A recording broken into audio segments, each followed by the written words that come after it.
दित्ते की करामत और मुल्क पाकिस्तान की सियासत। दित्ते के घर के माली हालात बहुत ख़राब हो गए थे। एक दिन तंग आकर वो अचानक गांव से चुपचाप गायब हो गया। गांव से दूर निकलकर वो एक मदरसे में जा पहुंचा। मदरसे के मौलवी साहब से उसने कहा कि वो कुरान पाक हिफ्ज़ करना चाहता है। अंगूठा छाप दित्ते ने मौलवी साहब की कुछ इस तरह मिन्नत समाजत की कि मौलवी साहब का दिल नरम हो गया। उन्होंने दित्ते को कुरान पाक हिफ्ज़ करवाना शुरू कर दिया। दिन रात मेहनत करके दित्ते ने 1 साल में कुरान पाक हिफ्ज़ कर लिया। कुरान पाक हिफ्ज़ करने के बाद दित्ता इसी तरह खामोशी से गांव वापस आ गया।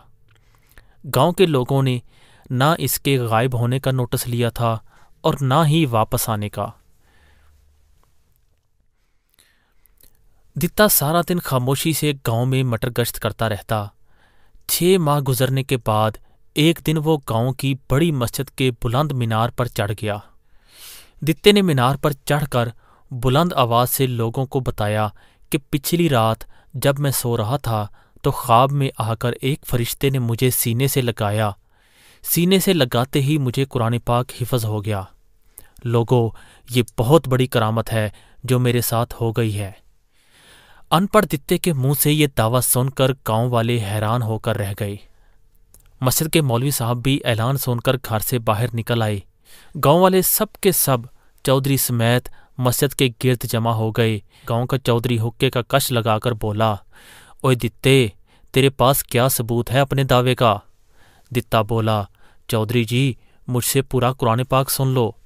इसके साथ ही इसने बुलंद आवाज़ में किरात शुरू कर दी। गांव वाले तो दित्ते की कुरान पाक की रवानी देखकर हक्का बक्का रह गए। इधर दित्ता आंखें बंद किए तिलावत में मशगूल था। मेरे गांव के और साथ वाले पिंड के लोग ऐसी करामत देखने के हद से ज़्यादा शौकीन हैं। चिट्टे अनपढ़ दित्ते की इस करामत ने इन लोगों को पागल सा कर दिया। तिलावत के दौरान चंद जोशीले देहातियों ने नारे तकबीर भी लगाना शुरू कर दिया। पिंड के मर्दो ज़न जोश व खरोश से नारों के जवाब देने लगे। मौलवी साहब का पूरा ध्यान दित्ते की तिलावत की तरफ था। वो दित्ते की गलती पकड़ना चाहते थे, लेकिन दित्ते की तिलावत में इनको कोई गलती नहीं मिल रही थी। बिलाखिर मौलवी जी ने ऐलान किया कि दित्ते की बताई हुई करामत हक पर मबनी है। मौलवी जी की बात सुनकर गांव वालों के जज्बात अपने उरूज पर पहुंच गए। कुछ तो खुशी से धाड़े मार मार कर रोने लगे, कुछ जज्बाती होकर मीनार पर चढ़ गए। उन्होंने ऊपर पहुंचकर दित्ते के हाथ पांव चूम कर अकीदत का इजहार किया और अपने आप को इन खुश नसीबों में शुमार किया जिन्होंने सबसे पहले दित्ते के हाथ पांव चूमे थे। खैर, इन अकीदतमंदों ने आंखें बंद करके तिलावत करते हुए दित्ते को कंधों पर उठाया, बहुत एहतराम से मीनार से नीचे उतारा, जबकि दित्ता अभी तक आंखें बंद किए तिलावत में मशगूल था। दित्ते के मीनार से नीचे उतरते ही चौधरी ने रोते हुए अपने खीसे यानी जेब में हाथ डाला और 10 का नोट निकालकर दित्ते की मुट्ठी में दे दिया। बाकी गांव वाले भी हस्बे तौफीक दित्ते की खिदमत करने लगे। दित्ता अचानक पीर बन चुका था। इसको कंधे पर उठाकर घर पहुंचाया गया, नहला दहला कर नया जोड़ा पहनाया गया। इसके बाद लंगर का एहतमाम किया गया। वो दित्ता जिसको अपनी 2 वक्त की रोटी के लाले पड़े रहते थे, अब इसके लंगर पर गरीब आकर अपना पेट भरने लगे।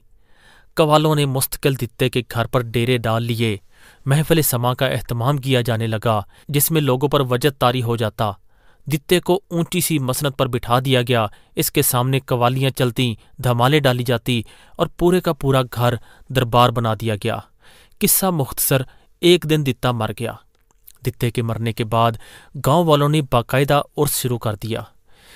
एक बार इसी मदरसे वाले मौलवी साहब भी दरबार पर मन्नत मांगने आए, जहां से दित्ते ने कुरान पाक हिफ्ज़ किया था। इन मौलवी साहब को बताया गया कि ये एक करामाती वाले पीर का दरबार है, जहां मन्नतें मानी जाती हैं और हर काम पूरा हो जाता है।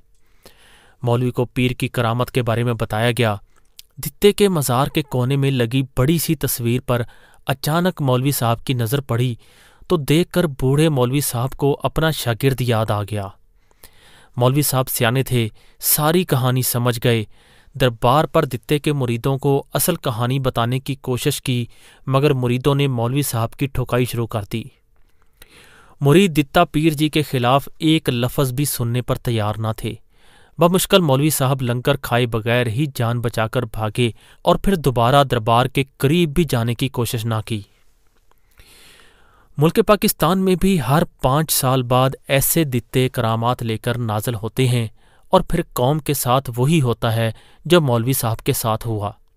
آپ ہزار شور مچاتے رہیں کہ یہ سب چور ہیں، یہ کرپٹ ہیں، یہ قبضہ مافیا ہیں، یہ دین اور دنیا کے بددیانت ہیں جو ملک کی خدمت کی آڑ لے کر ملک و قوم کو چونا لگا رہے ہیں، لیکن کوئی آپ کی بات ماننے کو تیار نہیں ہوگا، بلکہ آپ کا حشر مولوی صاحب والا ہوگا۔ دعا ہے کہ اللہ اس قوم کو ہدایت دے اور اس ملک کو دتے جیسے کراماتی سیاستدانوں سے بچائے۔